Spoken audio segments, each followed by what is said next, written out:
Well, we hope you all enjoyed your meals. We'll get the program going again. We have some of the busiest people in the world in the room, so we want to be a good steward of your time. I mentioned earlier that Irish Americans have left an indelible mark on American history. And I had a few facts I wanted to share with you this afternoon to have you consider these. Irish men and women have taken up arms among American soldiers. They've made unmatched contributions to music and literature and the arts, and they punched well above their weight in American government. Many Irish nationals played an essential role during the American Revolution. John Barry, for example, was an Irishman who received the first commission issued by the Continental Congress and is considered the father of our American Navy.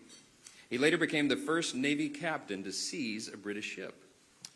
We had three Irishmen who signed our Declaration of Independence: George Taylor, Matthew Thornton, and James Smith. One of the most recognized houses in the world was designed by James Hoban, an Irishman from County Kilkenny, when he designed our White House. And 23 of the 45 men who have served as United States President have Irish heritage, many of them proudly. And same for hundreds of congressmen and senators who have walked these hallowed halls. Today we celebrate their contributions and the truly special relationship among the United States and Ireland and the Irish people. So join me in a toast. Here I am again without a glass. I'm supposed to be toasting. I'm going to grab one. Thank you. A glass of water, no less. It works as well. And the toast is in, hold on, man, I am really messing this up. But we're all friends here. And I don't know where it went. All right, I'm just going to toast. It was a beautiful toast, trust me, it was great. To the United States, to Ireland, to this beautiful relationship, and to all who aspire to be Irish around the world. Cheers. Solange, that's right. That's what I'm supposed to say. I have the pleasure of introducing our own head of state here.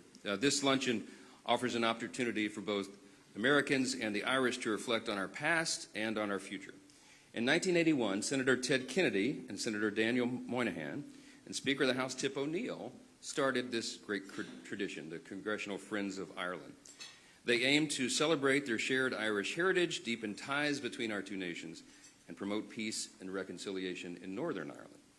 In 1983, the Friends of Ireland Luncheon was born when President Ronald Reagan, of course of proud Irish heritage, and the Taoiseach visited Capitol Hill to celebrate Irish heritage and St. Patrick's Day.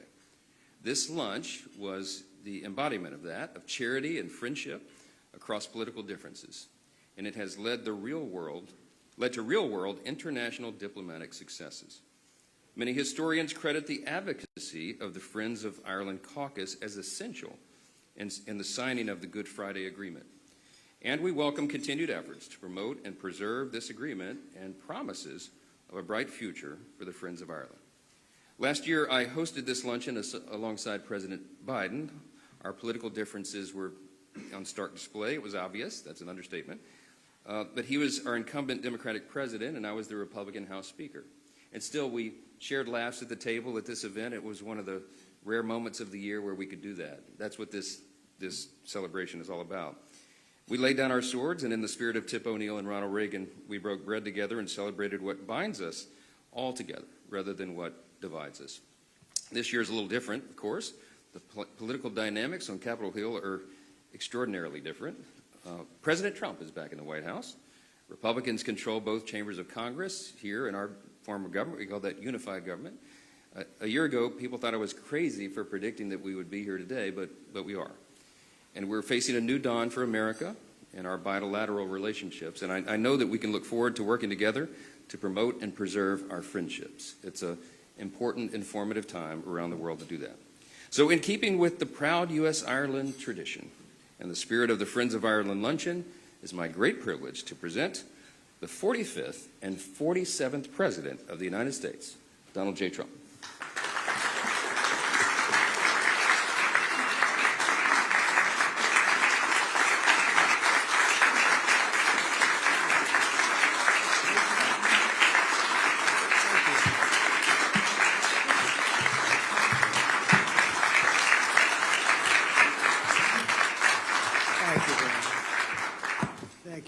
everybody. It's a great honor.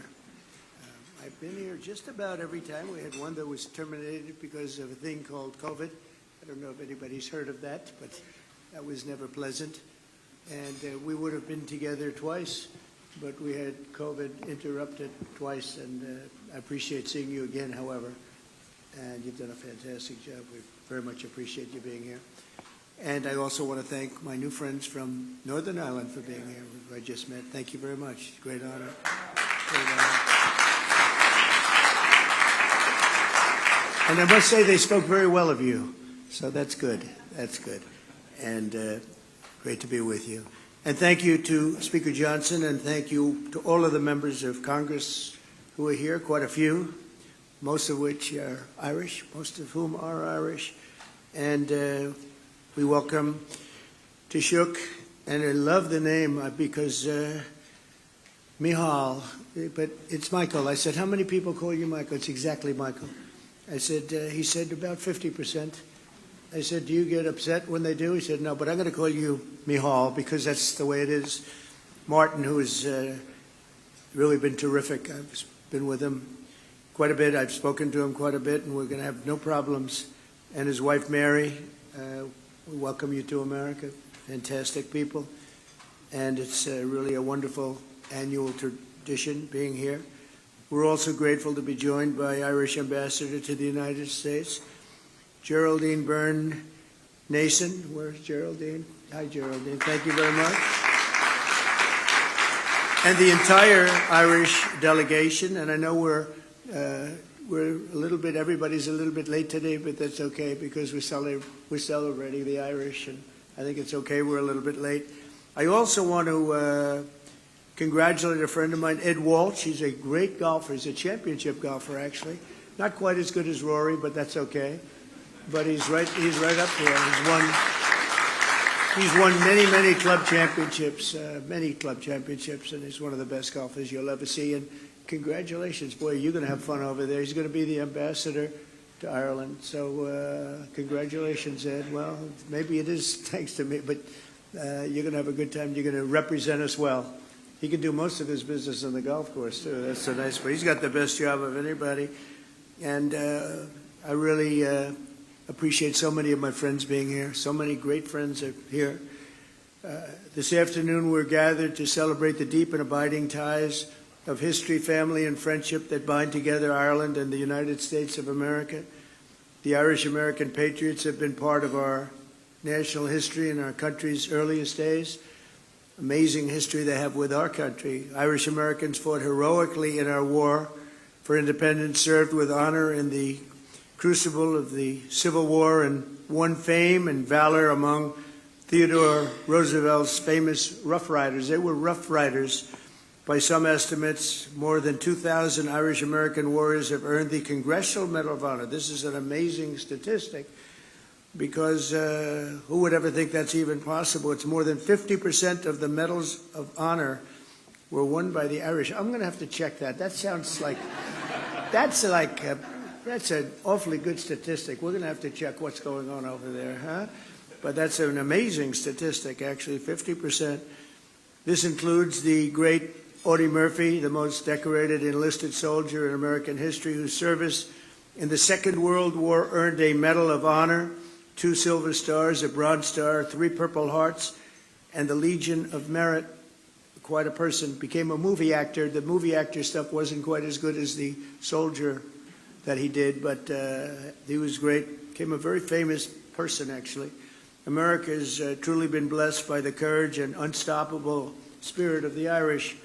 Over the generations, Americans of Irish ancestry have helped build our railroads and raise our cities and man our factories, enrich our culture with art and music and literature. We see that all over.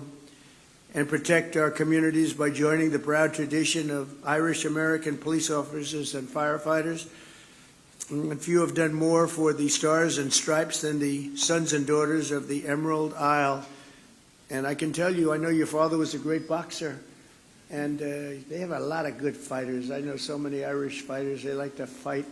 And they're damn good at it, too. But his father was a great fighter, actually. So that means genetically I'm not going to mess around with you. You understand? I'm a believer in that.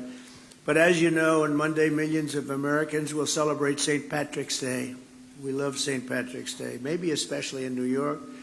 Hundreds of thousands of citizens decked in Irish green will parade through the streets of Chicago, Boston, Philadelphia, and, of course, New York, a sight that I've witnessed many, many times. In Manhattan, the people will stream up Fifth Avenue and march past the magnificent, I see it so much, and I love it, especially when you're looking down upon St. Patrick's Cathedral, because it's, to me, one of the most beautiful cathedrals in the world. And it's a monument not only to God, but also to the patron saint of Ireland, patron saint. It's really an extraordinary testament to the connection between our two countries that after more than 1,500 years, the shining legacy of St. Patrick still rouses city blocks half the world away. Think of that, and fills our people with incredible love and pride. We have a lot of pride in that cathedral. That cathedral is something, to me, so beautiful. I think maybe my favorite, they have larger, you know. It's very large, but they have larger, but I think it's truly one of the most beautiful. The Irish spirit is truly alive and thriving in America, and as we see today, the friendship between our nations is strong and it's really unbreakable, and that includes all of you, you know. It's all of you. We love you all. So, Taoiseach, I want to just thank you once again for being here. It's an honor, and hopefully we're going to be doing this at least 3 more times, okay? We're going to be doing this 3 more times, at least. And when I say at least, they go absolutely crazy. So, thank you very much for being here. Mary, thank you very much for being here. It's a great honor. Thank you. Thank you, Mr. Speaker. Thank you, everybody. Thank you.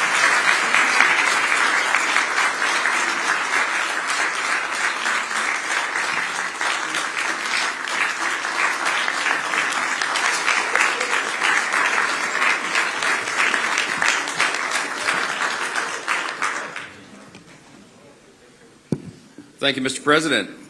Our next guest is not a stranger to this event. However, this is actually the first time we have the privilege of welcoming the Taoiseach Micheál Martin. I said that right. We were talking about that. So I'm Michael, too, but that's how we say it very plainly and boringly in the U.S., and it's the same name over there. It's Micheál. I like it a lot better. But we're welcoming him to the Friends of Ireland Luncheon in person as the new Taoiseach. And this is interesting because in 2021, it was mentioned earlier, this luncheon was virtual due to the ongoing COVID pandemic. And in 2022, the Taoiseach was in town and slated to attend, but he had a positive COVID diagnosis himself and forced him to deliver remarks virtually once again. So now, finally, we welcome him in person to this great event, and we're so excited to have you in the Capitol, my friend. I'll welcome you to the podium now, the Taoiseach Micheál Martin.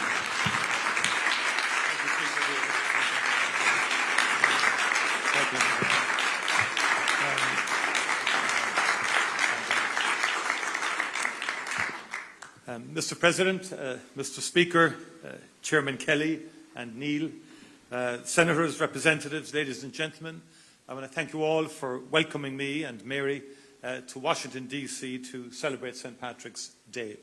And it is a good feeling to be COVID-free and to be here on that day. But may I in particular say I'm pleased also to be joined with the Deputy First Minister from Northern Ireland, Emma Little-Pengelly. Very pleased to have you here, Emma, as well.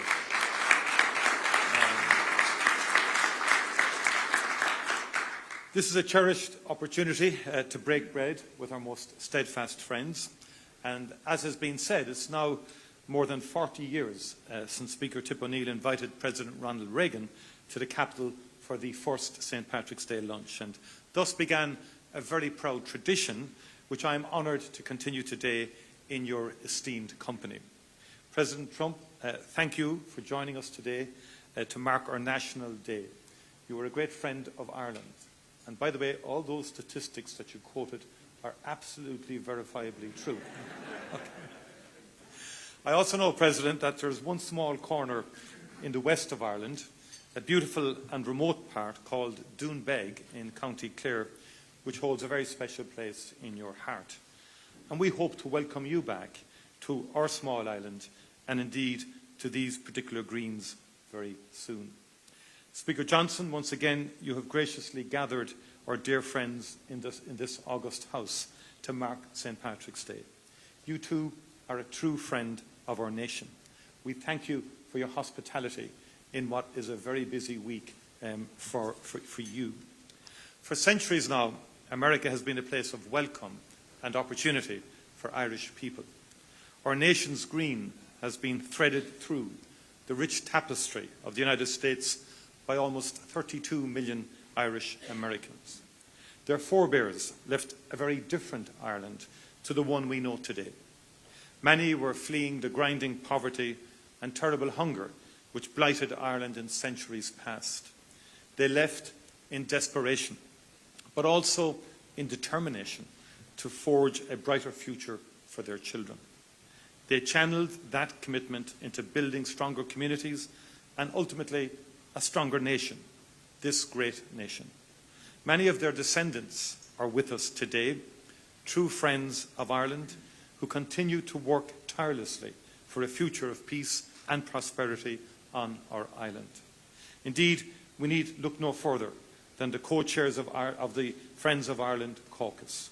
Our dear friends, Congressman Neil and Congressman Kelly's bold leadership and vision unites Irish American members from both sides of the aisle through the Congressional Friends of Ireland caucus. Throughout our troubles, the Friends of Ireland, Republican and Democrat alike, held fast to a vision of Ireland not marred by violence or terror. You worked unrelentingly to realise that fragile hope. You stood shoulder to shoulder with us, no matter how fierce the challenge, and there were many such challenges. And it is that same determination that together we must devote today to today's conflicts in the Ukraine and in the Middle East. And our shared history teaches us that peace, however elusive it may sometimes seem, is achievable. Its promise remains within our grasp. Mr. President, we are forever grateful for the United States' contribution to transforming our island, and we wish you well in the efforts that you are making to bring peace to the Ukraine and to the Middle East and further afield. We thank you for your leadership and indeed your ongoing friendship to Ireland. Thank you once again for joining us today. Thank you, Mr. Speaker, for your gracious hospitality, and thank you to our dearest friends in this room. A very happy St. Patrick's Day to you all. As we might say in Gaelic, go raibh míle maithagh agus bannachtí na éile pádraig oribh go léir. Go raibh míle maithagh. Thank you very much indeed.